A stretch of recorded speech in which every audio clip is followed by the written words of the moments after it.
What's up, guys? I am back and you can see my face this time. We're doing a review of Tom Clancy's Ghost Recon Future Soldier, the competitor of Modern Warfare 3, supposedly. In my mind, I always pictured Battlefield 3 being the competitor, but you never know. They say this is better. We see what it's all about. I was between this or Mass Effect 3. I wasn't really sure what I was going to do. Up in the air, Mass Effect 3 was on sale. This was new. What should I do? I went ahead and got the Ghost Recon. Now, one of the main reasons why I bought this, I was kind of out in the store and I didn't really hear a whole lot about it, and I was like, it was kind of an impulse buy.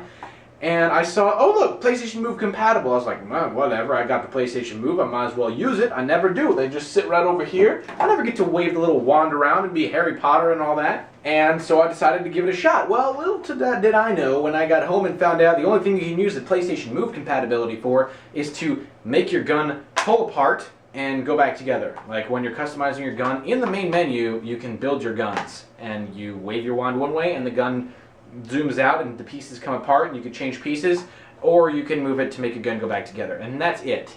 Literally, that's it. Bunch of crap. What a ripoff. It's the stupidest thing ever. It is so horrible. Apparently there was some reasons behind it because they were fighting with Connect and they didn't want to give rights and things like this. That's what I heard. I don't really know. You can argue about it in the comments if you know what's going on with that, but in my opinion, what a waste. Absolutely useless.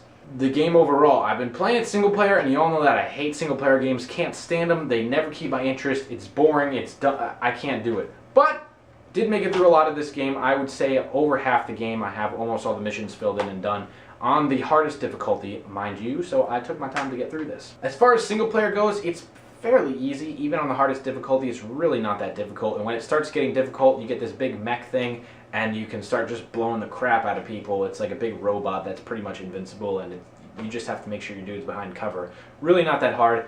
Have I died a few times with using that? Yep. Have I died a few times without using that? Yep. I do like the way that they've laid it out, though. It gives you kind of a little bit of a Metal Gear Solid feel / almost, it made me feel like I was playing SOCOM because I had played more of that. But it gives you a real sneaky. You gotta sneak around. The only thing with Metal Gear Solid, though, is, I don't know, I think they did it a little bit better. But Ghost Recon was nonetheless not far behind. This is a little bit of a different feel.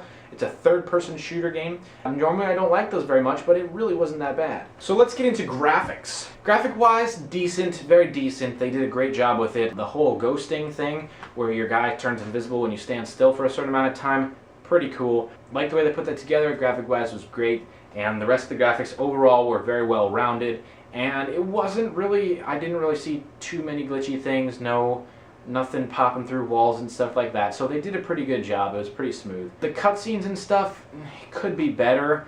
I mean, it is a cutscene, so I can see how they kind of cut down the graphic level of the cutscene to kind of more match the graphics of the game, so it was hard to tell what you were in, which is cool. It made it flow better, but personally, if you can't make the graphics of the game up to the level of the cutscenes, which they're still not there yet, you might as well make the cutscenes to the level that they can be at. You know, max them out and let us show what kind of work you can do. That's what I see, but no complaints. It's just a cutscene. Get over it. They had some pretty sweet missions. As far as sneaking-wise, I know a lot of people like the sniping levels in the Call of Duty, especially COD 4. And they had some that almost pretty matched up to that. It was pretty cool, made you feel pretty stealthy, and there's a lot of stealth missions, which is awesome. I enjoy it, I like it, and just the fact that you can go ghost or go invisible makes it that much better, makes you feel real sneaky, and it's really cool. And they got a lot of different things you can use, a ton of different gun customizations. As far as that, gun customization, A+. So much customization. It is kind of streamlined once you get into it. When you're first in there, you're kind of overwhelmed at how much you can do, but as you start progressing on, you kind of realize it's all kind of the same, but nonetheless, it's pretty sweet. It's a lot more in-depth than Call of Duty, and I will definitely tell you that. Do most of the things really make an effect? I don't really know. A lot of it's kind of visual stuff, and I don't really notice a huge difference, but hey, the fact is, it's there. You can make your gun look how you want. No one really ever carries the same gun, so that's kind of a cool thing. Multiplayer. It takes a little bit of getting used to. I have not played a whole lot of that yet, but they've already had a double XP weekend, and that was, they will not hardly have had the game out for very long at all, which is awesome to know that. The gameplay overall, it's definitely team-based. You really, really, really need to work with your squad and your team together, and it's fun. It can be fun. Kind of gets a little angry, at least for me. I'm not used to it, and especially since I haven't been keeping up with it, I'm kind of below in the ranks, so everybody else has more unlocks. But This being said, it's not like in Battlefield where when you have a ton of unlocks, it's completely pretty much one-sided. You can still do pretty well with some of the basic weapons in Ghost Recon, so I like the way they balanced it out. The only thing I really don't like is it's a lot of stealth again, and with multiplayer, I guess I've just been trained. I've played so much Call of Duty, so much, even Battlefield is more rushy.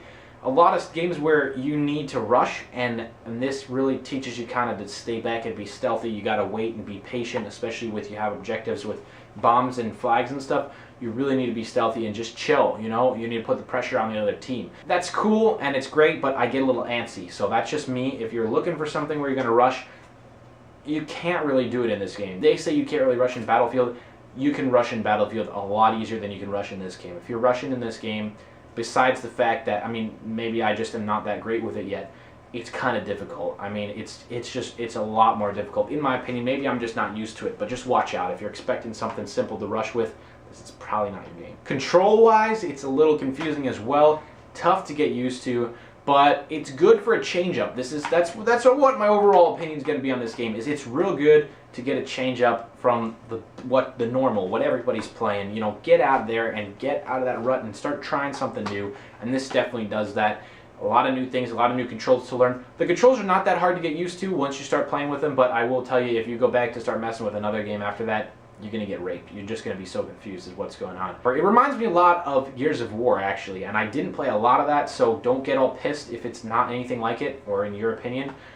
I played Gears of War Online a few times, and I've played the single player, almost all of the campaign of Gears of War 2. It just reminded me of that feel. Again, I hadn't played that for a while. It's been a while since I picked up that game, so I don't remember, you know, piece for piece, but from what I can remember, it's pretty similar. Storyline was very intriguing. They did a good job with it. Again, like I said, I really don't get held too captive by storylines. I think a lot of times it just bores me and I just want to get on and play multiplayer, kill some people, rape some hoes, you know what I'm saying? Just make it happen. And although that is part of this, the storyline is pretty holding. I like it. They make you feel like you're in it. They really do. And yeah, I think part of that may actually be where the cutscenes flow into the basically same style as the graphics, so it's pretty close, and I think that helps. And also your team is always, you got a squad with you all the time. It's not just you and one other guy or you by yourself doing missions. I like that, how you have a squad. It almost makes it a little bit too easy at times, and it's not very overwhelming because you have a big, 3 other guys with you. There's some cool stuff you can do with your squad. You can control them at points, tell them to do different things. I like it. I like what they did. They made it real tactical based and they make it feel a lot more realistic. Going back to multiplayer, you know, the highest scoring game I've seen on here so far was probably like 15 kills, tops. And I played most of the game modes. I don't know if I played all of them, but I played a good portion, which there are not a whole lot in there, to keep that in mind also for multiplayer modes. It's fun, it's a little bit different, but it takes a lot of time to get used to.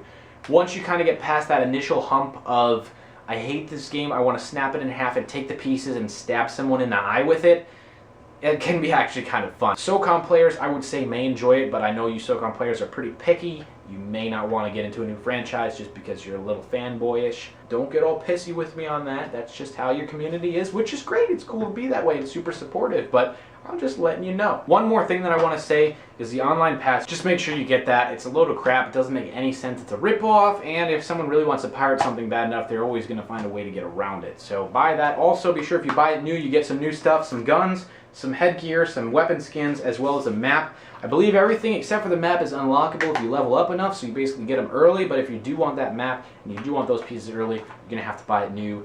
And that's about all I got. So be sure to give me a like, a thumbs up, whatever it is. Give me a share if you like it and helpful that much. Also, if you need help on installing your multiplayer pass, I do have a tutorial for that. It should be up, link annotation stuff around, annotation on screen, link in the description.